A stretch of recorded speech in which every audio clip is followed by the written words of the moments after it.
जहां पूरी दुनिया ओवर पॉपुलेशन जैसे प्रॉब्लम्स के बारे में चेतावनी दे रहा है, तो वहीं पर इलॉन मस्क जैसे लोग पॉपुलेशन कोलैप्स के खतरे के बारे में बार बार हमें वार्न कर रहा है, जो ओवर पॉपुलेशन का एग्जैक्ट ऑपोजिट है। People have no idea how fast the population is going to collapse. The population collapse in developed countries is precipitous. The population probably peaked more than 10 years ago. अब India जैसा देश जहां लोगों की आबादी दुनिया में चाइना से भी ज्यादा है, जहां पर जगह कम और लोग ज्यादा है, वैसी कंट्रीज में ऐसी बातें करना सुनने में भी मजाकिया और बेतुकी लग सकता है, बट एक्चुअल रियलिटी क्या है? अगर आप ईयर बाय ईयर पॉपुलेशन की ग्रोथ परसेंटेज को देखो तो 1970s के अराउंड ये 2.1% थी, जो आज घटकर आधी होकर 1.1% ही बची है, जिसका मतलब पॉपुलेशन बढ़ तो रही है पर उसका ग्रोथ रेट काफी स्लो हो चुका है। जैसे जैसे लोग वेल एजुकेटेड होने के साथ साथ रिच होते जा रहे हैं, तो कम बच्चे पैदा करना प्रेफर कर रहे हैं, और यही कारण है कि जब आप फ्यूचर प्रेडिक्शंस की तरफ देखोगे तब आपको पता चलेगा कि साल 2060 या 2100 आते आते दुनिया की आबादी 900 से 1000 करोड़ तक पहुंचने के बाद पीक कर जाएगी। फिर शुरू होगा असली प्रॉब्लम। अभी हम मोस्ट पॉपुलेशन वाले कंट्री में इंडिया और चाइना का नाम लेते हैं, मगर साल 2100 आते आते नाइजीरिया इन सबको पीछे छोड़ते हुए मोस्ट पॉपुलेटेड कंट्री बन जाएगी। पॉपुलेशन में आने वाली इस गिरावट को लोग पॉपुलेशन क्रैश का नाम देते हैं। UK, Poland, Austria, UAE, Brazil और चाइना को मिलाकर लगभग 90+ कंट्रीज में न सिर्फ आबादी घट रही है, बल्कि एवरेज पॉपुलेशन की एज भी बढ़ती जा रही है। और ऐसा इसलिए हो रहा है क्योंकि एक तरफ बच्चे तो कम पैदा हो रहे हैं, और जो पैदा हो रहे हैं उनकी लाइफ एक्सपेक्टेंसी भी बढ़ती जा रही है, और उनके लंबे समय तक जीने से हमारी पॉपुलेशन की एवरेज एज भी बढ़ती जाएगी। इस बात को अच्छे से समझने के लिए आपको इस पॉपुलेशन पिरामिड पर नजर डालनी होगी, जिसमें नीचे यूथ की पॉपुलेशन होती है और ऊपर बुजुर्ग लोगों की। बुजुर्ग लोग मानते हैं कि किसी भी कंट्री में यूथ की पॉपुलेशन ज्यादा होनी चाहिए, और इसी के चलते एक हेल्दी बैलेंस के लिए इस पिरामिड का शेप ट्रायंगल जैसा जितना ज्यादा होगा उतना ही बेहतर रहेगा। मगर दिक्कत की बात तो ये है कि बहुत सी कंट्रीज के लिए इसका शेप रिवर्स होता जा रहा है, मतलब कि वहाँ एडल्ट्स की पॉपुलेशन बढ़ रही है और यूथ की पॉपुलेशन कम हो रही है। जापान का एग्जाम्पल देखे तो जहाँ 1950s में एक परफेक्ट ट्रायंगल था, तो वही चीज अब उल्टा हो रहा है, और ऐसा ही कुछ साउथ कोरिया के साथ भी है, क्योंकि 1050s में ये भी एक परफेक्ट ट्रायंगल था, पर अब धीरे धीरे ये इन्वर्स हो रहा है। WHO के अनुसार 60+ के जो लोगों की संख्या है उन्हें डबल होने में अगर आप फ्रांस, यूके, स्वीडन और यूएस जैसी कंट्रीज को देखें तो इन्हें इसमें 50 से 100 साल लगे थे, जबकि जापान, चाइना, इंडिया और ब्राजील जैसे देशों में ये काम महज 20 से 25 सालों में ही निपट गया। अब तक आपने जो डेटा देखा उससे समझ आता है कि हम काफी हद तक पॉपुलेशन क्रैश की तरफ बढ़ रहे हैं, जो यकीन मानिए ओवर पॉपुलेशन से भी काफी ज्यादा खतरनाक है। पॉपुलेशन क्रैश वाले वर्ल्ड में जो घर के जरूरी सामान होंगे उनकी जरूरत काफी कम हो जाएगी, जिससे इकोनॉमिक ग्रोथ भी रुक जाएगी। इस सब के अलावा भयंकर महंगाई जैसी हालत भी पैदा हो सकती है, क्योंकि गवर्नमेंट को अपने बुजुर्ग पॉपुलेशन को सपोर्ट करने के लिए फंड्स चाहिए होंगे, साथ ही आर्मी में भर्ती के लिए लोग नहीं मिलेंगे, जिसको देखते हुए गवर्नमेंट एक बार फिर से लोगों को ज्यादा बच्चे पैदा करने के लिए प्रोत्साहित करेगी। जापान, चाइना और रशिया जैसे देश जहां फर्टिलिटी रेट, जिसे हम बच्चा पैदा करने का रेट भी कह सकते हैं, वो लगभग 1.5 के करीब है, तो उनके द्वारा अपने देश में फर्टिलिटी रेट को बढ़ाने के लिए इंसेंटिव घोषित किया गया है। मगर इसके बावजूद भी इन देशों की पॉपुलेशन लगातार गिर रही है, क्योंकि एक बार जब पॉपुलेशन क्रैश स्टार्ट होता है तब उसे रिवर्स करना ऑलमोस्ट इम्पॉसिबल है। चाइना में पहले 1 चाइल्ड पॉलिसी हुआ करती थी, यानी कि उनकी गवर्नमेंट को भी पॉपुलेशन क्रैश का डर है। भारत की सरकार कहती है कि उनके द्वारा फर्टिलिटी रेट को कंट्रोल कर लिया गया है, मगर चाइना की तरह जापान में भी बच्चे पैदा करने को प्रमोट किया जा रहा है। अगर हम दुनिया के 4 बड़े economic regions US, Europe, China और जापान की पॉपुलेशन को आपस में ऐड कर दे, तब इन रीजन्स में साल 2020 के अंदर करीब 147 करोड़ लोग 25 से 64 की एज ग्रुप के थे, और आने वाले 10 साल के अंदर ये लोग बच्चा पैदा करने के एज को भी पार कर जाएंगे। ये आंकड़े साबित करने के लिए काफी है कि इन फाइनेंशियल स्ट्रॉन्ग कंट्रीज की जनसंख्या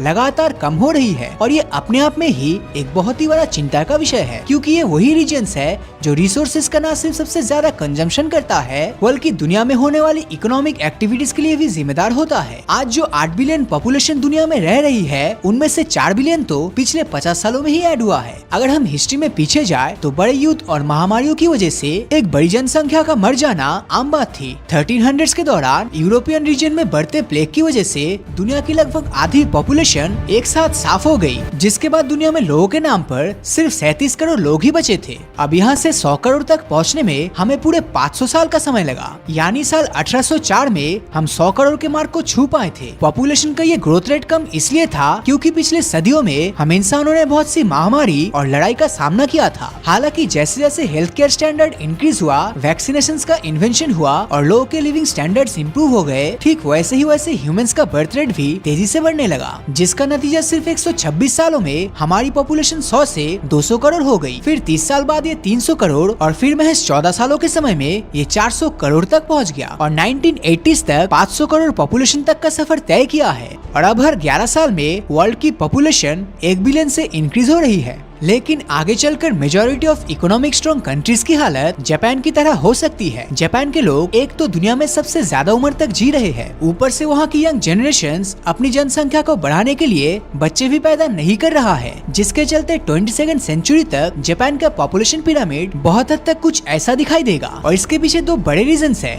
जिनमें से पहला रीजन है गरीबी का घटना। एक सर्वे के अकॉर्डिंग जो फैमिलीज डेली $2 से ज्यादा कमाती है, वो ऑन एन एवरेज 2 या 2 से कम बच्चे पैदा करती है, जबकि एक पुअर फैमिली 5 बच्चे पैदा करती है। हालांकि अब जैसे जैसे दुनिया से गरीबी कम होती जा रही है, ठीक वैसे ही फैमिलीज भी कम बच्चे पैदा करने लगी है, जो पॉपुलेशन घटने का एक बहुत ही बड़ा रीजन है। अब अगर दूसरे रीजन की बात करें तो वो है लड़कियों के ज्यादा एजुकेटेड होना। पिछले डेकेड्स में वुमेन एजुकेशन रेट काफी ज्यादा बढ़ी है, जिसके चलते उनकी शादी भी काफी लेट होगी और बच्चे भी कम पैदा होंगे। साल 1971 Nobel prize winner Simon Smith के मुताबिक ज्यादा पॉपुलेशन का मतलब होता है ज्यादा क्रिएटर्स और प्रोड्यूसर्स का होना, क्योंकि ये दोनों चीजें एक साथ मिलकर ऐसा प्रोडक्शन पैटर्न एस्टेब्लिश कर लेता है जिसमें न्यू नॉलेज और न्यू इन्वेंशन होता है। ये बात सच है कि एक बड़ी पॉपुलेशन को प्राकृतिक रूप से ज्यादा रिसोर्सेस, खाना, पानी, घर और सब कुछ ज्यादा ही चाहिए होता है, पर लार्ज पॉपुलेशन नेचुरली इनोवेशन यानी कि आविष्कार की तरफ बढ़ावा देती है।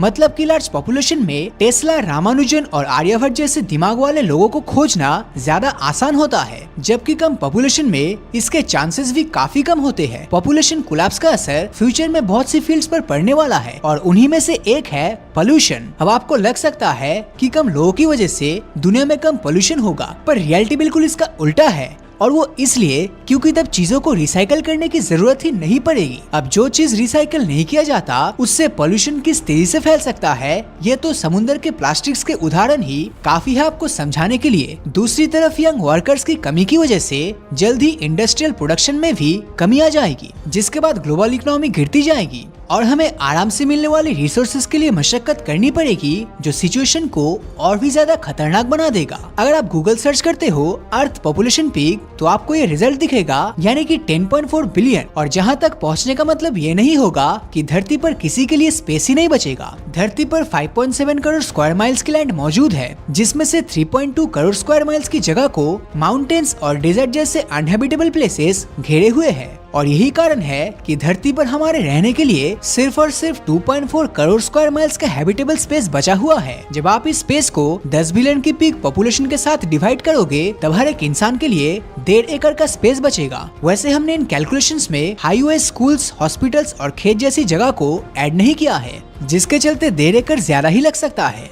अब अगर इन सब हाईवे और स्कूल जैसे बिल्डिंग्स को ऐड करके हम ये मान ले कि इंसानों के लिए जगह कम पड़ रहा है, तो हम इंसान स्काईस्क्रैपर जैसे बिल्डिंग्स को बनाकर रहने लायक स्पेस का इंतजाम कर ही सकते हैं। बट इसके बाद खाने का क्या होगा? आंकड़ों की माने तो ये बात पहले ही क्लियर हो चुकी है कि हम इंसान मौजूदा समय में ही अपनी जरूरत का आधा फूड प्रोड्यूस कर रहे हैं, जो एक डरावने फ्यूचर की तरफ इशारा करता है। बट भूखमरी खाने की कमी से नहीं बल्कि गरीबी की वजह से होगी। अगर हम इंसान अभी से अपनी आदत नहीं बदलेंगे और एक अपर मिडिल क्लास की तरह फूड और वाटर को कंज्यूम करने लगेंगे, तब फ्यूचर में हमारे लिए एक बड़ी मुश्किल खड़ी कर देगी। क्योंकि अगर आज हर इंसान इस तरह से फूड कंज्यूम और वेस्ट करने लग जाए, तब आज की फूड अवेलेबिलिटी के अकॉर्डिंग सिर्फ 200 करोड़ लोगों का ही पेट भर पाएगा, जबकि दुनिया की आबादी 700 करोड़ से भी ज्यादा है। अब पॉपुलेशन कोलैप्स से ये प्रॉब्लम मिट जाएगा ऐसा आपको लग रहा है, बट जब कम लोग होंगे तब वो न सिर्फ कम चीजें बनाएंगे बल्कि कम ही चीजें कंज्यूम भी करेंगे, जिससे इकोनॉमिक ग्रोथ भी कम हो जाएगी और महंगाई ऑटोमेटिकली बढ़ने लगेगी। ग्लोबल लेवल पर हुए पॉपुलेशन डिक्लाइनेशन का असर साइंटिफिक रिसर्च पर भी पड़ेगा। मतलब की स्थिति में कम ही लोग साइंटिफिक रिसर्च करेंगे, जिससे न्यू टेक्नोलॉजीज का दिखना बंद ही हो जाएगा। और ऐसा नहीं है कि ये सब एक समय के बाद खत्म हो जाएगा, क्योंकि एक जनरेशन में हुई लो फर्टिलिटी रेट आगे की जनरेशन में भी लो फर्टिलिटी ले आएगी, जिससे ये कभी ना खत्म होने वाला खतरा बन जाएगा, जो कि आज की तारीख में सुनने में बहुत ही आम बात लगती हो। बिकॉज इंटरनेट पर हम सालों से ओवर पॉपुलेशन के खतरों को ही सुनते आए हैं, जबकि रियल पिक्चर कुछ और ही है। तो आपका इस यूनिक एंड अननोन खतरे के बारे में क्या राय है, जिसके बारे में आज कोई भी बात नहीं कर रहा है, वो आप नीचे कमेंट में जरूर बताना। और अगर ये वीडियो आपको अच्छा लगा हो तो इस वीडियो को लाइक और अपने दोस्तों के साथ शेयर करना मत भूलना। और अगर अभी तक आपने हमारे चैनल को सब्सक्राइब नहीं किया है तो सब्सक्राइब करके नोटिफिकेशन बेल को ऑन कर दीजिए, क्योंकि मैं ऐसी वीडियोस हर हफ्ते लाता रहता हूँ। तो मिलता हूँ आपसे अगले वीडियो में, और हमेशा की तरह थैंक्स फॉर